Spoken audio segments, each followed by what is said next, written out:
but we will not depend on others to come to our own defense.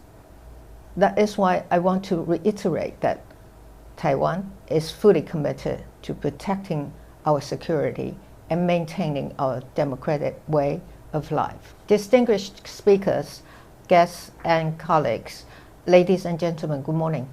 It is my pleasure to help mark the opening of this year's Global Taiwan Institute Annual Symposium. I want to thank GTI Chair Jennifer Hu, Executive Director Russell Hsiao, and the GTI Board and staff for organizing this important event. I also want to thank all of you here in person and online for your work to strengthen Taiwan-US ties. The relationship between our countries and peoples has never been more important, nor have your efforts ever been more necessary or timely. As we speak, the rules-based international order faces unprecedented challenges. Russia's invasion of Ukraine has underlined the gravity of the threat posed by the authoritarian states. This threat is increasing in the Indo-Pacific region amid continued authoritarian expansion. China's persistent military exercises, gray zone operations, and incursions with military personnel, weaponry, and drones into the areas around Taiwan undermine the status quo across the Taiwan Strait. These irresponsible actions encroach on Taiwan's sovereignty and threatens peace and stability in the Indo-Pacific region. They also endanger air and maritime safety, as well as international trade, in an attempt to erode international law and norms. It is heartening to know, however, that Taiwan is not alone in facing such aggression. We deeply appreciate the support from administration and elected officials in the US, who, together with friends from G7 nations and many other like-minded partners around the world, condemned China's military provocations. I also want to take this opportunity to thank the Biden administration and members of Congress from both sides of the aisle for upholding the US commitment to Taiwan's security under the Taiwan Relations Act and the 6 assurances. Over the past year, Taiwan welcomed a number of important US military arms sales designed to help us address and deter aggression. But we will not depend on others to come to our own defense.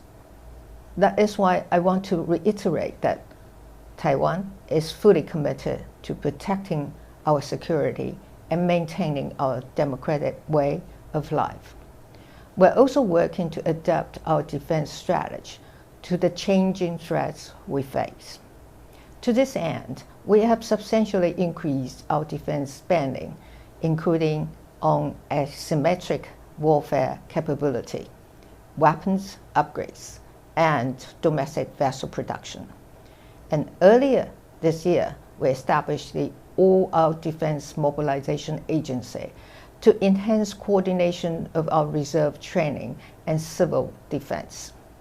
In addition, with about 30 million cyber attacks launched against our government every month, Taiwan is investing in cybersecurity infrastructure and harnessing our newly established Ministry of Digital Affairs to help counter disinformation and hybrid warfare.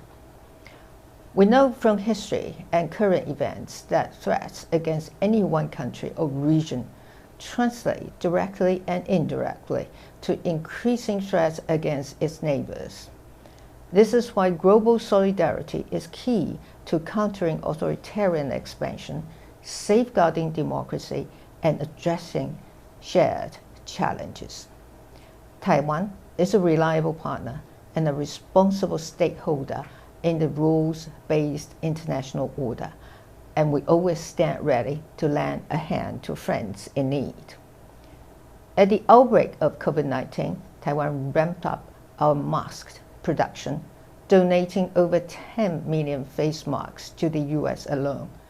And after Russia's invasion of Ukraine, Taiwan donated more than 580 tons of supplies and $45 million in aid to help Ukrainian refugees. But this spirit of solidarity is hampered by the exclusion of Taiwan in the UN system. Taiwanese experts, journalists, and students are denied access to UN meetings, including last month's General Assembly. Despite Taiwan's unique success in containing COVID-19, it is still difficult for Taiwan to coordinate with the World Health Organization on pandemic prevention.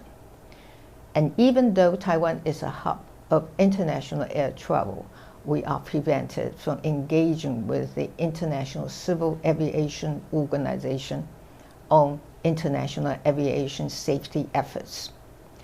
Without the chance to participate in these and other specialized agencies of the UN, Taiwan cannot share our expertise on pressing global issues. UN Resolution 2758 is often invoked to justify Taiwan's exclusion, even though this resolution makes no mention of Taiwan. We're grateful to our many allies and friends around the world who have spoken up at the UN and other venues for Taiwan's international participation. Their messages of support reflect the simple truth that only Taiwan's democratically elected government has the right to represent the Taiwanese people. The people of Taiwan, like all other people, deserve the opportunity to be heard and to contribute. The inclusion of Taiwan in the UN system can only benefit global welfare. Despite these barriers to our international participation, Taiwan will continue to work with like-minded partners to advance international development and prosperity.